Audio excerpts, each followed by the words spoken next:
साथीहरू, के तपाईलाई थाहा छ मानिसले निर्माण गरेका मध्ये सबैभन्दा महँगो चीज के हो? आउनुहोस् मानव निर्मित 5 महँगा वस्तु बारेमा जानौं। नम्बर 5 हो George H.W. Bush aircraft career. 2006 भनेको अमेरिकाको यो विशाल आणविक विमानवाहक युद्धपोत निर्माण गर्न करिब 8 खर्ब नेपाली रुपैयाँ खर्च भएको थियो। नम्बर 4 हो कोलम्बिया क्लासको आणविक पनडुब्बी। यो अमेरिकाको नयाँ जेनेरेसन न्युक्लियर सबमरिन हो जसको लागत करिब 14 खर्ब नेपाली रुपैयाँ छ। नम्बर 3 हो जेम्स वेब स्पेस टेलिस्कोप।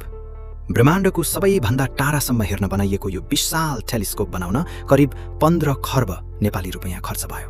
मतलब मानवले अहिलेसम्मकै महँगो क्यामेरा बनाएर अरबौं प्रकाश वर्ष टाढा हेर्दैछ। नम्बर 2 हो Gerald R Ford aircraft career. अमेरिकाको यो लेटेस्ट टेक्नोलोजी न्युक्लियर पावर्ड विमानवाहक युद्धपोत बनाउन झन्डै 17 खर्ब नेपाली रुपैयाँ खर्च भएको छ। र नम्बर 1 हो इन्टरनेसनल स्पेस स्टेसन। मानिसले बनाएको सबैभन्दा महँगो चीज हो अन्तर्राष्ट्रिय अन्तरिक्ष स्टेसन। यसको कुल लागतको करिब 220 खर्ब नेपाली रुपैयाँ हो। पृथ्वीमा होइन, अन्तरिक्षमा घुमिरहेको यो मानव इतिहासकै सबैभन्दा महँगो मास्टरपिस हो।